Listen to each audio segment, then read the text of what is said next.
আসসালামু আলাইকুম ওরহমতুল্লাহ। প্রিয় কোরআনের আলোর পথযাত্রীবৃন্দ, আশা করি আল্লাহ তাআলার অশেষ মেহেরবানিতে সকলেই ভালো আছেন। পবিত্র কোরআনুল কারিমে ভালো ও মন্দ কাজের আলোচনা হয়েছে। ঘোষণা করা হয়েছে ভালো ও মন্দ কাজের জন্য পুরস্কার ও শাস্তি দেওয়ার। বারবার তাগিদ দেওয়া হয়েছে ভুলের জন্য ক্ষমা প্রার্থনা করার জন্য। আল্লাহ পাক রব্বুল আলামিন রসুল সাল্লাল্লাহু আলাইহি ওয়াসাল্লামের মাধ্যমে কোরআনে প্রতিশ্রুতিও দিয়েছেন, অনুতপ্ত হয়ে আল্লাহ পাকের কাছে ক্ষমা প্রার্থনা করলে আল্লাহ রব্বুল আলামিন অবশ্যই ক্ষমা করে দিবেন। যে ব্যক্তি ভুল করার পর অনুতপ্ত হয়ে আল্লাহ তাআলার কাছে ক্ষমা প্রার্থনা করবে, সে ব্যক্তি আল্লাহর অতি প্রিয় বান্দা হবে।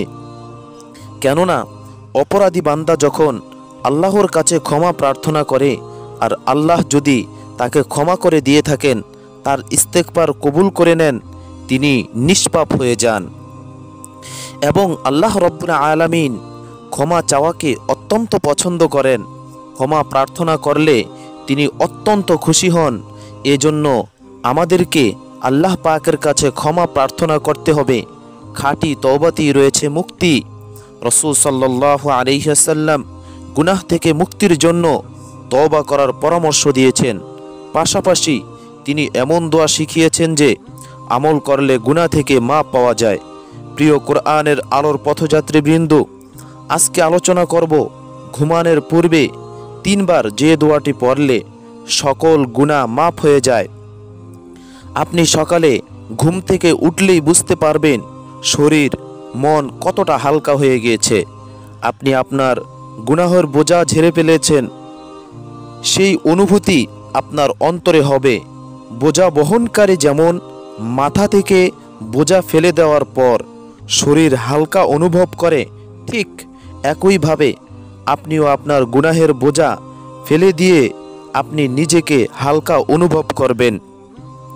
তাই প্রিয় কোরআনের আলোর পথযাত্রীবৃন্দ, আলোচনা করব রাতে ঘুমানোর পূর্বে 3 বার যে দোয়া পড়লে আমাদের সকল গুনাহ মাফ হয়ে যায়। সকালে ঘুম থেকে নিষ্পাপ হয়ে উঠতে পারবো। আজকের এই ভিডিওটি অত্যন্ত গুরুত্বপূর্ণ একটি ভিডিও, তাই সবার কাছে অনুরোধ করব সকলে পুরো ভিডিওটি দেখবেন। বিশিষ্ট সাহাবী হযরত যায়েদ রাদিয়াল্লাহু তাআলা আনহু বর্ণনা করেন, রাসূলুল্লাহ সাল্লাল্লাহু আলাইহি ওয়াসাল্লাম ইরশাদ করেছেন, যেই ব্যক্তি এই দোয়াটি পাঠ করবে তার জীবনের সকল গুনাহ সমূহ মাফ হয়ে যাবে। সুবহানাল্লাহ। আসুন সেই দোয়াটি আমরা শিখে নিই। দোয়াটি হলো আস্তাগফিরুল্লাহাল্লাযী লা ইলাহা ইল্লা হুয়াল হাইয়ুল কাইয়্যুম ওয়া আতুবু ইলাইহি। অর্থাৎ, হে আল্লাহ, আমি আপনার কাছে ক্ষমা চাই। আল্লাহ ব্যতীত কোনো মাবুদ নাই, তিনি চিরঞ্জীব, চিরন্তন, এবং আমি তার কাছেই ফিরে যাব। সুবহানাল্লাহ। আবেগ মিশ্রিত রব্বুল আলামিন চিরঞ্জীব ও চিরন্তন সত্তার দোহাই দিয়ে এই নামের উছিলায় এবং আল্লাহ রব্বুল আলামিন ছাড়া কোনো মাবুদ নাই, এই একাত্মবাদ তথা তাওহীদের স্বীকৃতি দিয়ে আল্লাহর কাছে ক্ষমা চাইলে আল্লাহ তাআলা সেই ব্যক্তিকে কখনোই ফিরিয়ে দেন না। আমরা জানি সবচেয়ে উৎকৃষ্ট তওবার দোয়াও এটি। এই দোয়ার মাধ্যমে এইভাবে তওবা করলে আল্লাহ অবশ্যই আপনার হাত খালি ফিরিয়ে দিবেন না। প্রিয় বন্ধুরা, এই দোয়াটি আমরা বেশি বেশি করে পাঠ করা দরকার। অন্তত রাতে ঘুমানোর পূর্বে এই দোয়াটি 3 বার পাঠ করবেন। আল্লাহ তাআলা আপনার জীবনের সমস্ত গুনাহগুলো মাফ করে দিবেন। মনে রাখবেন, হাদিস শরীফে আস্তাগফিরুল্লাহাল্লাযী লা ইলাহা ইল্লা হুয়াল হাইয়ুল কাইয়্যুম ওয়া আতুবু ইলাইহি, এই দোয়াটির ব্যাপারে সুস্পষ্ট হাদিস রয়েছে।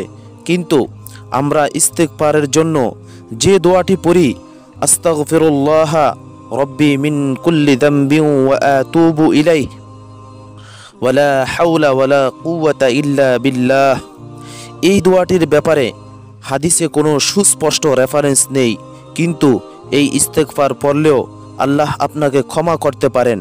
তবে কিন্তু আমাদের উচিত হবে রাসূলুল্লাহ সাল্লাল্লাহু আলাইহি ওয়াসাল্লাম যে ইস্তেগফার শিখিয়েছেন সেটি মুখস্থ করা বা আমল করা।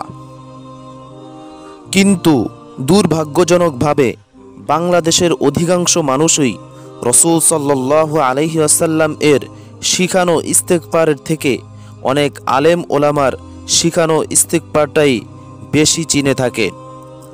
আমাদের উচিত দুটোই জানা এবং দুটোই আমল করা। বেশি আমল করা উচিত।